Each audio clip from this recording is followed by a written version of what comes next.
Number 9. Jesse J. Warren.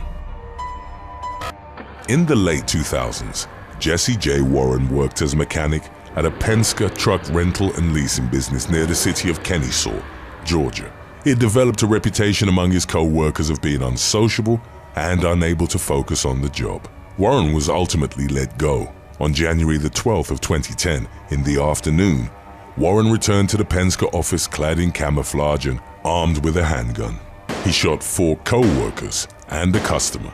Only one of the victims survived.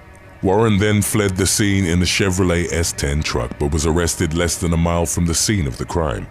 Warren was deemed incapable to stand trial and in 2017 was indefinitely committed to a mental institution.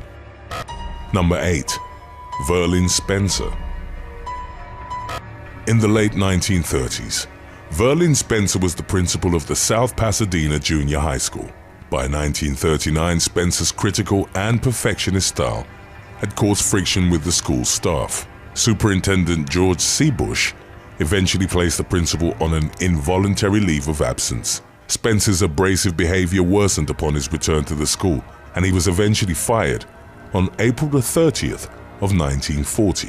The man didn't accept his termination and demanded a hearing, which was set for May the 6th. On that date, Spencer arrived at the administrative office where the meeting was held, armed with his .22 caliber Colt Woodsman handgun and 50 rounds of ammunition. He fatally shot Superintendent Bush, as well as the principal of the South Pasadena High School and the school district's business manager. He then drove a few blocks to the junior high school and gunned down 2 teachers who he thought had plotted against him. As Spencer was cornered in the cafeteria, he tried to take his own life by shooting himself in the abdomen. He survived his injuries and subsequently pled guilty to all charges. Spencer was paroled in 1977 at the age of 75 and lived out the rest of his days helping to rehabilitate former convicts in Hawaii. Number 7. Jinghua Wu. On November the 14th of 2008, one of the deadliest workplace killings in Silicon Valley history took place at the office of a startup company called Cyport. After he'd been fired from the company, a man named Jinghua Wu returned to the office later that day armed with a 9mm caliber handgun. The 47-year-old then executed 3 of his former bosses by shooting them in the head at point-blank range. The victims were the Vice President of Operations, Brian Pugh, Human Resources Manager, Marilyn Lewis, and the company's CEO, Sid Agrawal. Wu was arrested shortly after the multiple shooting. During his trial, he tried pleading not guilty by reason of insanity. As part of his defense, he claimed that he'd been wrongfully terminated and that he had no recollection of the killing spree. Wu was eventually found guilty on all charges and in August of 2013 was sentenced to life in prison plus 75 years, without the possibility of parole. Number 6. Vesta Lee Flanagan. On August the 26th of 2015, 2 workers were shot and killed at the WDBJ television station in Roanoke, Virginia. The perpetrator was 41-year-old Vesta Lee Flanagan, known professionally as Bryce Williams. Flanagan, a former reporter at the station, had been dismissed in 2013 for what was deemed as disruptive conduct. At the time of the shooting, 24-year-old news reporter Allison Parker and photojournalist Adam Ward, aged 27, were in a live morning interview with Vicky Gardner, the executive director of the local Chamber of Commerce. Flanagan approached them, armed with a Glock 19 handgun, and fired approximately 15 rounds. Parker and Ward died at the scene from critical gunshot injuries to the head and torso. Gardner was shot in the back, but survived. She later had surgery which involved the removal of part of her colon and her right kidney. As Ward's camera fell to the ground, it briefly captured the image of Flanagan with his weapon in hand. He fled the scene and footage was transmitted to the sheriff's office. A manhunt ensued in which the authorities located Flanagan by tracking his cell phone. A Virginia state trooper identified the vehicle that the shooter had used in his escape. After a chase of less than 2 miles, Flanagan crashed his car into an embankment. He was found with self-inflicted gunshot wounds to which he later succumbed in a local hospital. On his social media accounts, Flanagan had reportedly accused Parker and Ward of discriminating against him for being a homosexual black man. On the day of the shooting, he'd uploaded a 56-second cell phone video to his Twitter, filmed from the first-person perspective, showing him as he opened fire on Parker. Number 5. Frank Zorich. In 1992, Frank Zorich shot and killed 6 people at a factory in Besançon, France. After being fired from his job, Zorich had joined the army at 18 and was assigned to a parachute artillery regiment. For several months, he was mostly given guard duty and equipment management. It was reported that Zorich was also being bullied. He eventually deserted, and his contract was subsequently terminated. Nevertheless, that didn't stop his obsession with military conflicts, particularly the Vietnam War.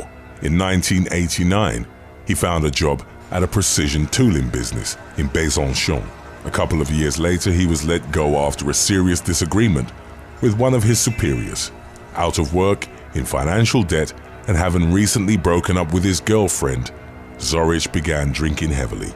Then, on July the 1st of 1992, he walked into his former place of employment while intoxicated and armed with a Colt AR-15 rifle, as well as a .44 Magnum handgun. He started shooting anyone he encountered inside. Because of the heavy machinery operating at the time, the sound of gunfire was initially drowned out. 4 workers were killed at the scene, while 2 others succumbed to their injuries in the hospital. Zorich then took his own life. Number 4. Gary Martin. On February the 15th of 2019, Gary Martin opened fire on his former co-workers at the Henry Pratt Company in Aurora, Illinois. It's unclear whether Martin had been dismissed from his job a few weeks prior or if his termination had occurred on the day of the shooting. He was armed with a handgun that had a green laser sight attached to it. He shot and killed 5 male workers, including the plant manager, an HR manager, and a 21-year-old student on his first day as a human resources intern. Martin then engaged responding police officers in a 90-minute shootout, which led to 5 officers and a civilian being injured. The attacker was ultimately shot and killed by law enforcement. Martin had a criminal record going back to the mid-1990s and had spent jail time in Mississippi for felony aggravated assault. He'd previously made threats while working at the manufacturing plant, claiming he'd kill everyone inside if he ever got fired. Number 3. Thomas McIlvaine. While working at the post office in Royal Oak, Michigan, Thomas McIlvaine was suspended for repeatedly getting into altercations with customers along his route. The 31-year-old was known for having a short fuse, and he would also get into fights with his superiors. A man who'd previously served in the Marines with him reported that McIlvaine had been dishonorably discharged after using a tank to run over a car. Eventually, in 1991, he was fired from the Postal Service for insubordination. McIlvaine threatened violence if he wasn't reinstated. On November the 15th, he turned his threats into violent action and entered the office with a .22 caliber sawed-off rifle. McIlvaine started shooting his former co-workers, killing 3 and injuring 6. Several others were hurt after jumping from the windows of the 2-story building where the killing spree took place. With his murderous thirst for revenge satiated, the shooter turned the gun on himself. He was later pronounced dead at William Beaumont Hospital. Number 2. Luang Ying.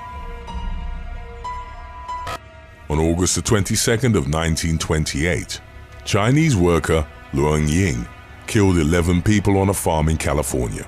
Prior to the massacre, he'd been involved with gangs as a gunman and narcotics peddler. He used multiple aliases and in 1924 had been arrested in San Francisco for criminal activity. In 1928, Ying worked as a fruit picker at the Bryan Ranch about 5 miles from Fairfield, which was leased by a man named Wang Gi. 29-year-old Ying was fired after a few months when Gi found out he'd gotten involved with his teenage daughter. Ying returned to the ranch armed with a hatchet and a rifle. In less than 20 minutes, he killed or fatally wounded several workers as well as Gi, his daughter, his brother, and other members of his family. He mutilated Gi's body and afterwards fled in one of his automobiles. Ying was arrested by the police the next day and subsequently confessed to what at the time had been the worst case of mass murder in California's history. He was sentenced to death but took his own life in his cell at San Quentin prison a few weeks before his set execution date. Number 1. David Burke. On December the 7th of 1989, a disgruntled former employee of US Air hijacked a Pacific Southwest Airlines flight, causing the death of 42 passengers. 35-year-old David Augustus Burke had been dismissed from his job as a ticketing agent for petty theft. Burke had tried to get reinstated, but the meeting with his manager, Ray Thompson, was unsuccessful. Burke then boarded Flight 1771 from Los Angeles to San Francisco, a flight that Thompson was also on as part of his daily commute. Burke hadn't surrendered his employee credentials, which is how he was able to sneak a .44 Magnum revolver aboard the plane. Most of what followed was deduced from the cockpit voice recorder. It's believed that after the plane had reached cruising altitude, Burke shot Thompson dead. A flight attendant then opened the cockpit door, informing the pilots that there was a problem. The gunman executed her, announcing, "I am the problem." 2 more shots were heard, likely indicating that Burke had either incapacitated or killed both pilots. The aircraft then pitched down and accelerated. It crashed into the side of a rocky hill in the Santa Lucia Mountains. It disintegrated after impacting at about 770 miles per hour, which is slightly faster than the speed of sound. Thanks for watching. What's your dream job quitting scenario? Let us know in the comments section below.